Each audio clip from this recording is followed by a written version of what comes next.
What's up, Ravens? Mike Packhill here. Reverend Murder over here. And we're here today to talk all about the Oryx Hard Mode Challenge fight and how the Ravens get it done.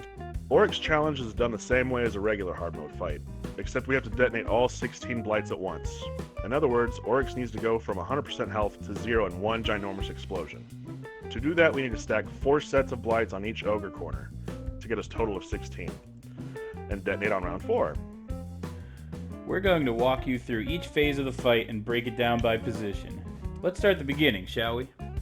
Fight start! Alright, this is the start phase. Basically, one person, namely a hunter probably, with Night Stalker, is going to run up to Oryx and activate this little light. When Oryx pops out, he's going to run up to the front, and he's going to basically play the Pied Piper between the thralls that spawn on the right side and the left side of Oryx. Now, the reason for doing this is so that way it generates orbs for anyone else who might need their supers or orbs in general. So once he tethers them up close, everyone's going to throw grenades, shoot them, whatever, kill them dead! And then as soon as they start blowing up, 2 knights are going to show up on the right and left platform. I'm going to take those out as quick as possible, and then Oryx will move to the plate that he'll start on. Next is the main part of the fight. In order to beat Oryx, you must run this phase 4 times. Based on where Oryx initially goes, you can predict the rest of the fight. In this example, he goes front left plate first, then back left, then front left again, then over to front right, back right, then front right again. After those 6 rounds, Oryx enrages and it's pretty much game over. The goal is to kill him after 4 rounds. This is a diagram of the room, set up assuming Oryx goes to the front left plate in round 1. At this point, players split up into their various roles of Relic Runner, Plates, and Ogre duty. Learn where the Ogres and Knights spawn in each position. For example, plate number 1 has the responsibility of O1, Ogre 1, and K1, Knight 1. And notice, Oryx will slam the plate he is at twice. Between those 2 slams, the team must retrieve the relic in the sky, steal the brand, and kill all the Ogres and Knights. Normal mode challenges run the same way, except there are no Light Eater Knights to worry about.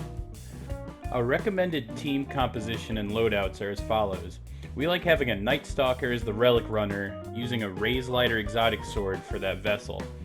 We like having 3 Sunsinger Warlocks on the plates, with Scout Rifles and Snipers, Touch-a-Malice or any other Scout Rifle works, and 2 Defender Titans on Ogre duty. Definitely need the Touch-a-Malice, and Snipers are also good. Again, these are just recommendations, so use whatever works best for you. We're now going to be showing you the same round 1 from the perspective of each position, except plate number 2 because 2 and 3 are the same basic mechanics. Relic Runner! So the Relic Runner doesn't necessarily have to be a hunter, we just find it easier because of double jump. So what we're going to do right now is we're going to head to the Oryx platform, we're going to wait for him to slam, and then you have to be the first one up if you're the runner to grab that spark. Once the plate 1 is on, that's when you're going to run in between these, dodging Oryx's blasts. These plates will only appear when the plate people are on them, so make sure that they're on the plates before you just go jumping. So you're going to go all the way to the end where that marker's at, and then as soon as you grab it, you're going to let your teammates know that you have it and to head back to the middle for the safety of the bubble, because being on there is dangerous. Head back to the front, you're going to take the brand from the vessel, and you're going to kill the vessel as fast as you can. It's usually best to have Raise Lighter equipped, just because who doesn't like a good fire uppercut? Runner tips! Practice jumping.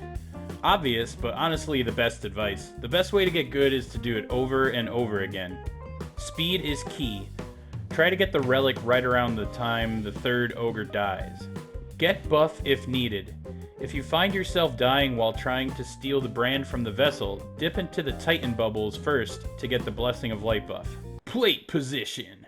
Alright, so let's take a look at plate number 1. He's going to shoot this knight, and then he's going to wait, see where Oryx goes. Oryx is going to the left in this instance, so plate number 1 follows wherever Oryx goes.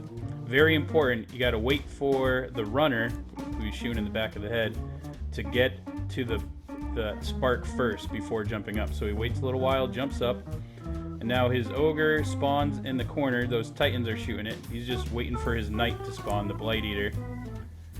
So he's going to take out the Light Eater, and then any other adds that spawn with that Light Eater. That's his responsibility.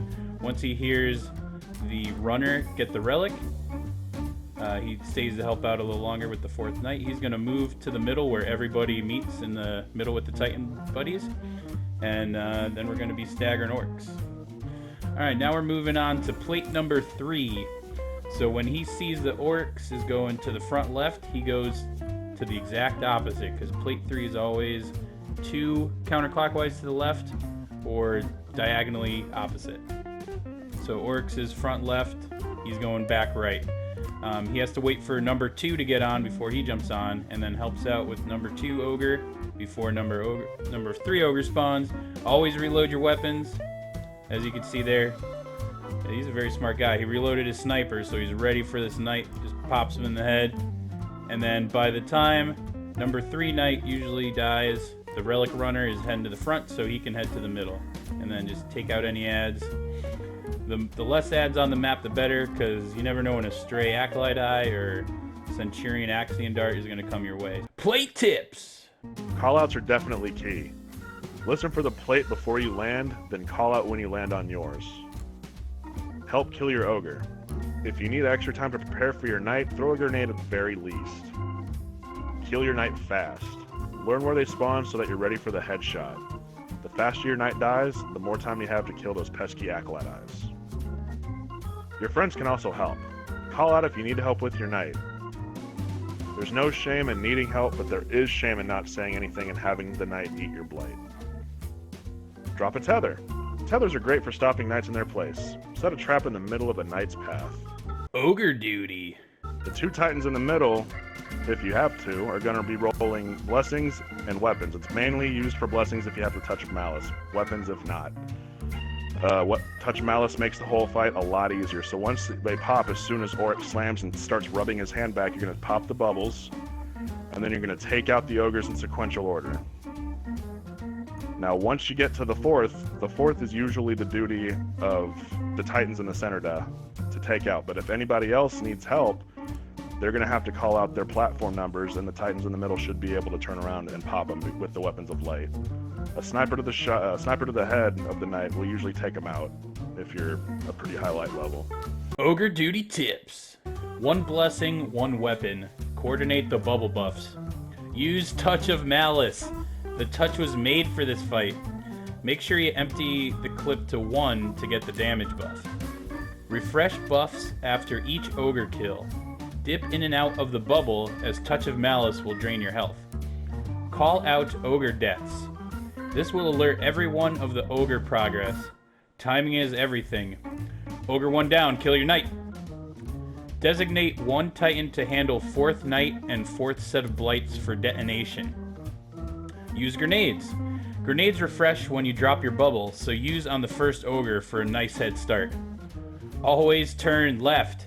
The ogres spawn counterclockwise starting from Oryx. Stagger! Once everyone is in the middle and all the ogres and knights are dead, it's time to stagger Oryx. Oryx is going to slam his plate a 2nd time. His chest will open up, and you must DPS until he staggers. If you've done the main phase fast enough, you'll have plenty of time to get in position to fire. Dance party! Now it's time for the Thrall Dance Party. So what you're going to do is, while you're in the center, you're going to shoot all the shooties. That consists of Acolytes, Centurions, and the Acolyte Eyes. Basically anything that has a gun, you're going to kill it.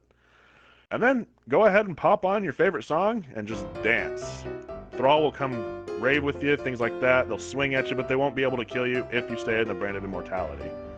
So you're just going to wait for the procs. He's going to regain his darkness, and once you see that pop up, have a hunter go ahead and tether everyone. And then once that's done, you're going to throw grenades at the ground, punch, melee, shoot, whatever. And that'll give you a good amount of orbs for the next round.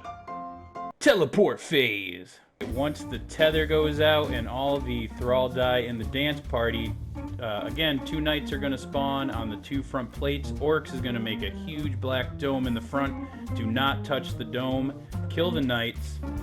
He's going to teleport you 1 at a time into that dome where you have to kill the shade. Now, if you're left outside of the dome, your job is to kill the thrall before they get inside the dome, because if you're in the dome, you don't regenerate health. So they spawn on the right side first, and then 2 on the left, and then 2 on the right, like that. So if you're outside, just kill all those thrall in the front corner of the room. Now, once one of you gets teleported in, you're going to find the shade barely visible. You're going to want to shoot him in the head with a sniper rifle. Primaries and heavies are fine, but most damage gets done with the sniper rifle. He'll also teleport periodically, either to the left or the right or straight behind you. We usually do the callouts 90 left, 90 right, or 180. Obvious reasons, 90 degrees either direction, or 180 right behind you.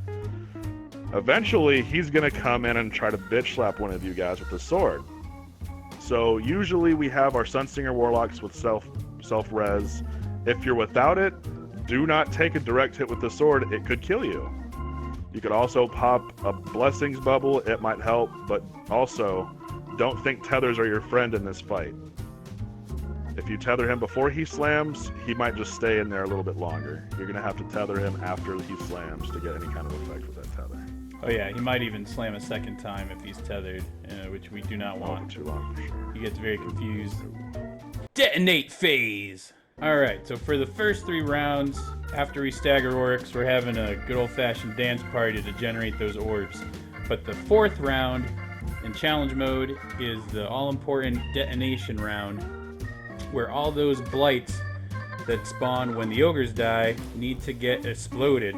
So last time we stagger Oryx, each plate runner goes back to the plate they were just at to detonate, and one of the 2 titans goes to the 4th set of blights, which is going to be where the relic is above. After you stagger Oryx, those 4 people turn and clear out any ads, and after all the ads are cleared, one person counts down from 3, 2, 1, go, and on go, you immediately run straight into your orbs, stand right on top of them, wait for your name to pop up saying you detonated them, and then run back to the relic holder. The 2 people who aren't running to orbs, their whole job is to shoot Oryx in the chesticles to keep that black heart open, because that's what kills him, the black heart of Oryx. Kill Oryx. Once Oryx is at 0%, he's going to move to the front of the room one last time to try and do a one last-ditch effort team wipe. Once his chest opens, fire everything you have into him for the final kill. Snipers, machine guns are usually recommended, but anything counts. And that's the fight. Just learn all those steps and the Oryx challenge mode will be a breeze. Thanks for watching, guys, and check out our other videos of the full fight from each position.